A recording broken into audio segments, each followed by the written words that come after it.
El inicio en el periodismo se dio de manera relativamente casual, diría yo, porque un grupo de colaboradores de trabajo, en realidad el equipo profesional con el que trabajé en Desco, que fue mi primer trabajo cuando era todavía estudiante de Derecho, hacían un programa de televisión que se llamaba Kipu 73 y ahí reemplacé un día a Jorge Santisteban y comenzó mi aventura en el periodismo. Fue en ese momento, era una etapa también de los 80, 70 más o menos, una economía no tan estable. Usted inicia y es el primer conductor de Panorama en 1982, no tengo recuerdo, el programa salió un 19 de diciembre, ¿verdad? Exactamente. ¿Cómo tomó el hecho de iniciar en un programa político, social, económico? Bueno, yo ya había tenido casi un año de trabajo en Panamericana en Buenos Días, Perú, cuando se concreta la idea de Panorama, que es un programa semanal en el horario estelar de la televisión. No se había hasta ese momento pensado en un programa político para el domingo a las 8 de la noche, pero fue una buena idea, creo, ahí confluyeron una serie de personas para diseñar Panorama. Genaro Delgado Parker, por supuesto, también mi primo Francisco Lombardi, Fernando Schiantarelli, en fin, una serie de personas, pero fue un gran programa que todavía tiene vigencia. Claro. Congresista, en ese programa también fue el productor Fernando Chantarelli, ¿verdad? ¿Cómo llegó usted a Panorama en ese momento? ¿Cómo tomó usted también el hecho de ser conductor en un programa en una época bien complicada, ¿no? Por el tema del terrorismo, el tema de la economía. Bueno, fue un desafío y sí, Fernando Schiantarelli fue el primer productor de Panorama, pero yo lo tomé como eso, como un desafío, como una posibilidad, como una oportunidad de estar en el horario estelar y de conducir el primer programa político luego de recuperar la democracia del 80 con Fernando Belaúnde. Ya pasados los años, usted ya con una carrera casi consolidada o consolidada, digamos, fue el moderador en el primer debate de presidentes en el Perú, historia del Perú, entre Mario Vargas Llosa y Alberto Fujimori. Cuéntanos un poco su experiencia en el debate. Bueno, fue un gran reconocimiento. Yo me sentí muy complacido de que se me designara para moderar ese debate. Había sido dificultoso ponerse de acuerdo en las normas del mismo. Había sido un largo proceso y designar moderador no fue la parte más fácil del asunto. A mí me lo comunicó el padre jesuita Juan Julio Vic, porque esto se hacía en intercampus en la Universidad del Pacífico. Y claro, fue un momento de mucha tensión, el país estaba polarizado, pero creo que cumplí bien el encargo que se me había ofrecido. ¿Qué tal es Vargas Llosa? ¿Qué tal Fujimori? ¿Cómo era el ambiente en ese momento? Había tensión, obviamente. Usted en medio de los dos y en una época, repito de nuevo, complicado porque es difícil intentar sacar ese momento complicado del Perú, ¿verdad? Así era un momento de tensión, había tensión en los dos equipos, yo encontré mucho más, en fin, naturalidad y espontaneidad en la esquina, por llamarla con términos boxísticos, de Vargas Llosa que en la de Fujimori. Fujimori estaba sentado rodeado de mucha gente con files, papeles, y fue muy agresivo durante el debate. Mi impresión es que Vargas Llosa estuvo mejor, pero es evidente que esta agresividad de Fujimori caló en un sector del electorado. ¿Cree en ese sentido de que en el Perú, al menos en el tema de las elecciones, la gente siempre se enfoca un poco por el tema controversial, por el tema direccional, como que los ataques, las verdades, lo que es dimes y diretes que se dan entre candidatos y en base a eso enfocan su elección? Sí, yo creo que hay siempre un ingrediente de ataque personal y de, en fin, tratar de mellar la capacidad moral del adversario, pero es natural que en medio de un proceso electoral se produzcan tensiones y acusaciones. Yo creo que en el fondo la gente escoge por propuestas y por percepciones de quién garantiza mejor su propia estabilidad, su propia comodidad, su propia prosperidad, ¿no? En el 90 había un gran temor al shock de Vargas Llosa que finalmente terminó aplicando Fujimori. Congresista, en ese momento ya usted había dejado Panorama y regresa de nuevo, ¿verdad?, al programa. ¿Cómo fue su regreso? Cuéntanos un poco su experiencia en base a eso. Bueno, había una reorganización administrativa y de capitales en Panamericana. Yo había trabajado ya durante muchos años con Manuel Delgado Parker en radioprogramas y al asumir él la presidencia del directorio me convoca nuevamente y se produce con toda naturalidad el regreso. Y ese regreso dura hasta la administración Schutz, me parece. Yo me voy muy rápidamente cuando la propiedad es transferida a Schutz y él asume la presidencia del directorio. ¿Cómo así intentó o cómo así usted fue ya direccionándose a la política? David Runciman escribió un libro hace solamente un año en el que mencionaba que los abogados y periodistas tienen a tener más facilidades para ser políticos. ¿Cree usted lo mismo? No sé si más facilidades, pero es natural que en el periodismo político uno esté permanentemente en contacto con los problemas del país, con las alternativas de solución y sienta la necesidad de plantear lo que piensa. Y yo he estado muy cerca a la política desde mi vida universitaria. En realidad, el periodismo es una especie de esforzado paréntesis por mantener la objetividad y la neutralidad que se reconoce en hechos como la convocatoria para los debates presidenciales. Pero eso no quiere decir que la política haya estado ausente ni de mis inquietudes ni de mis preferencias. En ese sentido, desde un inicio ya, desde su trabajo, desde el día a día ejerciendo el periodismo, ya usted estaba interesado en la política. Sí, claro, si no, no, si a usted no le interesa el deporte, es difícil que sea periodista deportivo. Congresista, también forma parte usted de la historia en el segundo debate, también es moderador en el debate entre Alan García y Toledo, un debate un poco enfrentado, un poco más violento por las frases que se dijeron los congresistas, y usted cumplió ahí una buena labor, resaltado a nivel de diarios también. Yo discrepo con usted, yo creo que no hubo momento de mayor polarización y violencia que en el...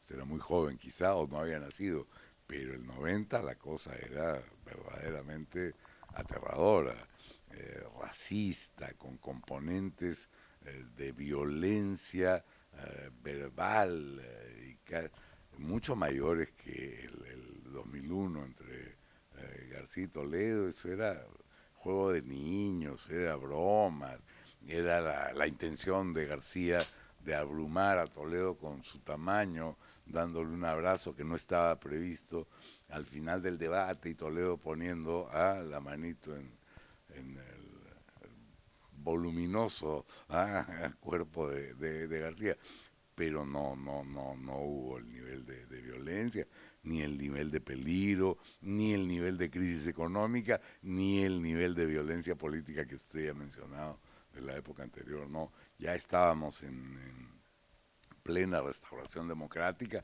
y ese fue la primera elección luego de la dictadura. Había un interregno del gobierno de Valentín Paniagua, pero fue un momento. El debate fue más caótico, menos rígido, menos organizado, con participación de periodistas, con tiempos muy breves para las réplicas y las dúplicas, con demasiados temas. A mí me pareció un debate más pobre que el debate Fujimori-Vargas Llosa. ¿Qué otras comparaciones se pueden hacer en esos dos debates en los que usted ha sido moderador y parte de ellos, pues, ¿no? Bueno, hay momentos distintos, protagonistas distintos.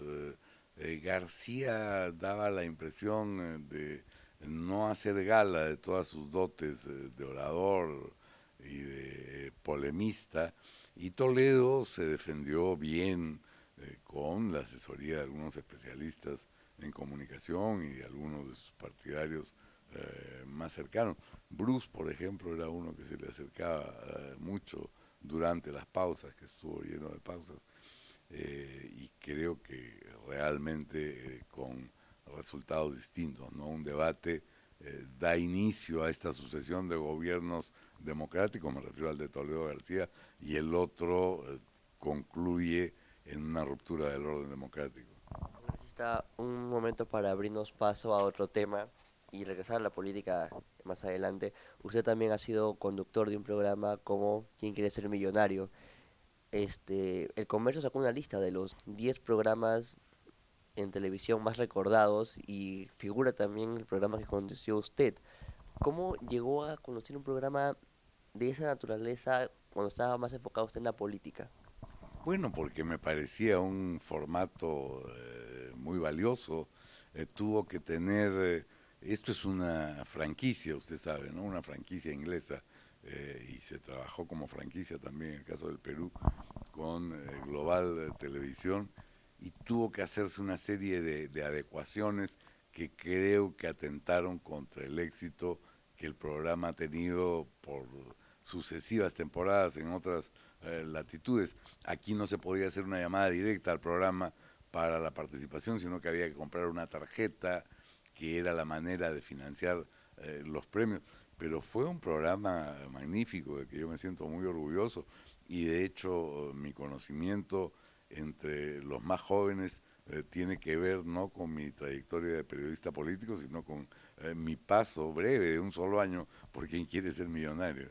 Congresista, en ese sentido también es importante resaltar este tipo de programas ahora que se ven unos reality shows que muchos políticos y la gente común y corriente critican, ¿verdad?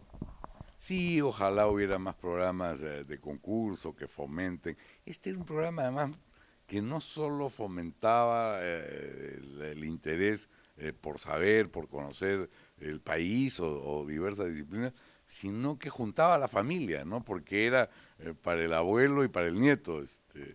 Así que fue muy gratificante. Ojalá alguno de los canales se anime a provocar un programa concurso de esta naturaleza. Como usted de conductor después de ser congresista. No, ya no creo que esté para esos trotes. Era grabar un programa de ¿Quién quiere ser millonario? De 1 hora al aire. A veces nos tomaba 5 o 6 horas de grabación, porque había que coordinar demasiados elementos: el sonido, la música, las luces, la participación del concursante. Los que perdían antes de la quinta pregunta no salían, y a veces había muchos que perdían antes de la quinta pregunta, en fin. Pero fue una experiencia muy bonita. Ya volviendo al tema político, usted postula por Unidad Nacional, es el tercer congresista más votado del partido en el que participó. ¿Cuánto le sirvió eso a usted de experiencia para ahora lanzarse de nuevo al Parlamento? Bueno, pues muchísima, ¿no? Es un aprendizaje, tanto la campaña como el ejercicio mismo de la función parlamentaria son un aprendizaje, así que llego mucho más preparado y con gran entusiasmo a desempeñar la labor. Congresista, fue voceado también para ser defensor del pueblo, pasado ya su época de parlamentario. Ya usted ahora, con más experiencia, ¿qué es lo que busca plasmar en el Congreso? Bueno, yo busco plasmar el programa de Peruanos por el Cambio. He sido elegido por ese partido, tengo gran identificación por el programa, y vamos a comenzar a trabajar aquí en el equipo en las 10 leyes de emergencia que ha propuesto Pedro Pablo para estos primeros 100 días, más allá de lo que se haga en facultades delegadas. Así que tengo intereses personales, estoy en la Comisión de Educación y en la Comisión de Inclusión Social como exercitario en Economía, y voy a trabajar por mejorar la calidad de educación y de los servicios públicos. Espero viajar mucho y escuchar a mis electores. El tema de la seguridad no es ajeno también a usted. Fue víctima de un robo en su casa hace algunos años, ¿verdad? ¿Cómo plantea desde su bancada reforzar esto y tratar de eliminar o erradicar el tema de la inseguridad ciudadana? Bueno, es un tema que se ha repetido mucho durante la campaña. Gino Costa es el congresista que está más especializado en el tema de seguridad. No quiere decir que no es un tema que me importe. Soy consciente de que es la primera demanda de la ciudadanía, pero creo que ha sido suficientemente explicado por el congresista Costa, por el propio presidente y por el actual ministro, el señor Carlos Basombrío. Congresista, el tema también, usted tengo entendido que es agnóstico ateo, ¿verdad? Es distinto agnóstico que ateo, decídete. ¿Soy agnóstico o ateo? Bueno, en la información que Soy está leyendo, agnóstico, soy agnóstico. ¿usted desea un Estado laico en Perú? Sí, ¿Cree claro, que ya es momento perdóname. de dejar de Eso es lo que financiar dice a la la iglesia? Constitución, eso es lo que dice la Constitución. El financiamiento de la Iglesia tiene sus bemoles porque no es una decisión del Estado peruano, sino es producto del concordato, de un tratado con un Estado extranjero como el Vaticano. Entonces eso tendrá, en fin, que verse la manera de, no creo que sea conveniente denunciar el tratado, pero hay otros aspectos. Yo creo que el Estado tiene que ser laico. A mí me incomoda que haya crucifijos en las ceremonias públicas o en las escuelas públicas. Yo creo que el Estado tiene que funcionar al margen de cualquier confesión religiosa. En ese sentido, ¿estarían Y dispuestos? perdóname, eso no tiene nada que ver con el hecho de que yo sea agnóstico. Aquí en la oficina vecina puedes entrevistar a un congresista de Peruanos por el Cambio que es creyente y que también quiere un Estado laico. Es decir, no tiene nada que ver la convicción religiosa de uno con la convicción ciudadana, digamos, de que la Iglesia va por un lado y el Estado va por otro lado. En ese sentido, congresista, ¿cree que haya una posibilidad de trabajar con el Frente Amplio, que también ha mencionado que desea un Estado laico, un Estado en el que haya igualdad en Yo religión? creo, perdóname, que no hay nada que trabajar. La Constitución establece que el Perú es un Estado laico. Hay que hacer cumplir las normas. Pero en la práctica no se da En la realmente. práctica no se da y tendremos que crear conciencia respecto de ese conflicto. Yo creo que hay que evitar las manifestaciones religiosas inmiscuyéndose con las políticas y las decisiones que tome el Estado. El día ya 13 de este mes se va a dar una marcha contra la violencia contra la mujer, perdóname la redundancia. ¿Usted va a participar en la marcha? ¿Apoya la marcha? Sí, por supuesto, apoyo la marcha, la he venido haciendo a través de las redes sociales, estoy muy identificado con las mujeres y hay algunas que han dado un testimonio valioso de la propia violencia que sufrieron en su momento, física o psicológica. Allí estaré, como hemos comprometido, no solo los congresistas de Personas por el Cambio, sino buena parte del gabinete ministerial y en general el gobierno estará presente en la marcha. Este tipo de violencias no es ajena también a la gente, porque tengo entendido de que hay hasta parlamentarias que han sufrido violencia en sus casas o violencia en las calles. Ah, bueno, no lo sabía, pero sí, es un tema generalizado. Creo que todos somos responsables, los hombres sobre todo, no solo porque somos los gestores activos de la violencia, sino porque vamos inconscientemente trasladando un papel que minusvalora a la mujer y quiere arrinconarla a los roles de maternidad y vida doméstica. Para terminar, congresista, usted como parlamentario experimentado, ¿qué espera de este nuevo gobierno ahora que ya estamos a 2 semanas de haber iniciado? Bueno, es temprano todavía para evaluar, pero yo espero grandes cosas. Yo estoy seguro que para el bicentenario, como repitió Pedro Pablo Kuczynski en su discurso a la nación, seremos un país distinto, seremos un país mejor.